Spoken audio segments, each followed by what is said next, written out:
Hello my friends, it's a pleasure to have you guys back for another video. My name is Lady Morales and I help women find their life beyond food and weight obsession.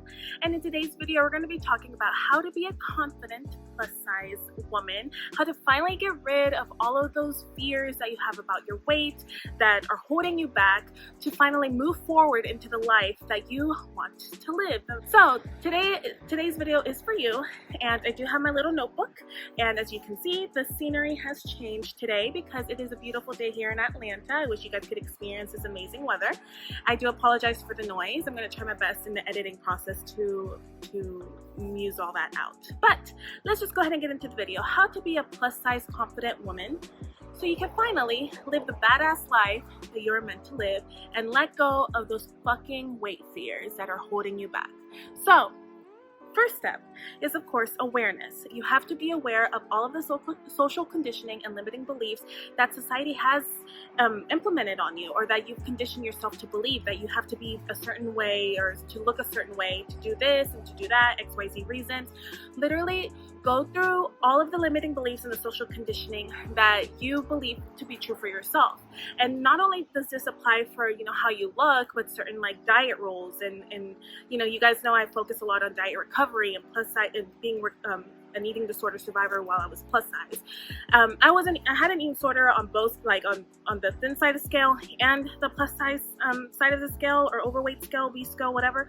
But really, just take a look at all of the limiting belief inventory, and I have an amazing free worksheet that you can download by clicking on the link in the highlighted or pinned comment down below. It's absolutely free. It's a wonderful exercise.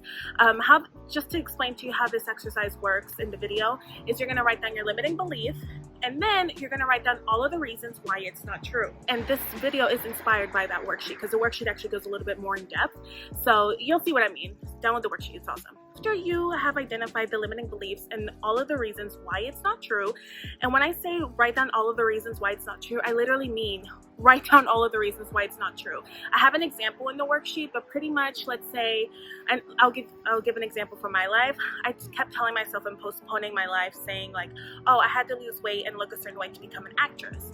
And I wrote down that belief, and then I wrote down all of the reasons why that's not true. Of course, there's successful plus size women who are actresses, and right now diversity and being inclusive is, I hate to say the word trending, but in the industry they are focusing on being diverse, inclusive, both background, body image or body type, etc. And I just literally kept writing the reasons why I should pursue a career in acting now. So once you have identified the limiting belief and the reason why it's not true, then you're going to focus on action steps that you can incorporate every week.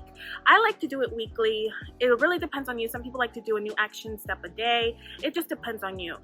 I know for me, I like to focus on 2 to 3 action steps a week and then gradually build from there once I've mastered those. But really it's about focusing on the solution, not the problem. Along with action steps, not only identifying action steps that are in alignment with what you believe to be true, and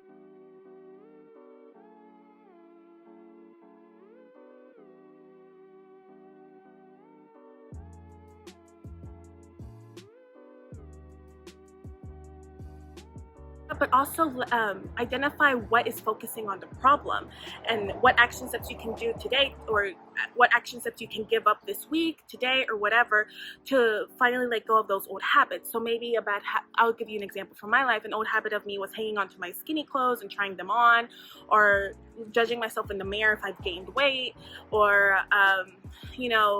isolating myself, or holding on to certain diet restrictions, diet rules, or anything that focuses on the problem, that focuses on the old thinking, on the old self. Try to get rid of those. I know for some people it's probably deleting fitness trackers and apps, or throwing away the weight scales, or maybe other people it's not only focus on the action steps that are going to move towards the solution, but also get rid of the action steps that are focusing on the problem. And again, the worksheet does a really good job in explaining this. Another step that really helps, and it can be very beneficial, is look for examples of people who are doing what you want to do in the world. Again, as an actress, there's a lot of beautiful, fabulous plus-size women who are changing the game, not only in acting but in music. Hello Lizzo, hello Adele. You know, things are changing, but it starts with yourself. For your world to change, as corny as it sounds, you have to start with yourself.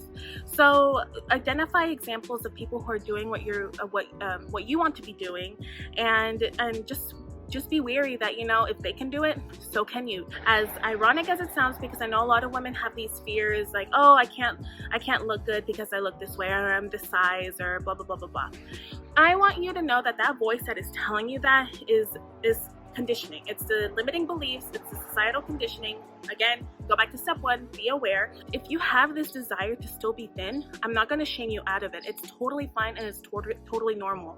But I want you to understand that it's not so much the idea of being thin that you're after, it's the feelings that evokes. You want to feel confident, you want to feel attractive, you want to feel sexy, you want to feel XYZ, whatever.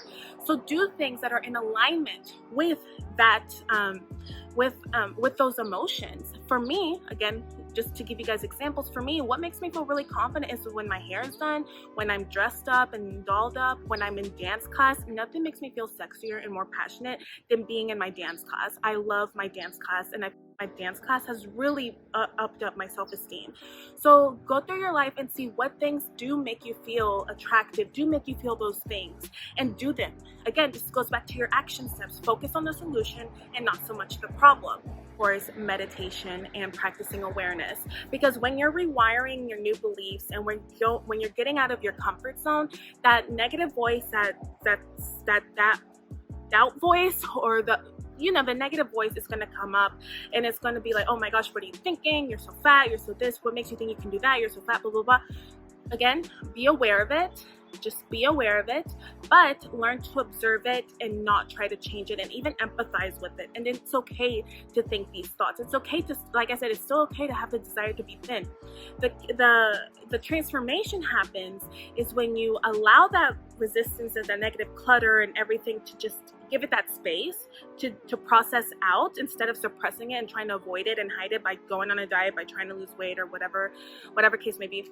The case may be for you of how you express that avoidance. But just allow it to be there, be present with it, and it's going to be uncomfortable. And for some people, it's going to take time. It will take some time.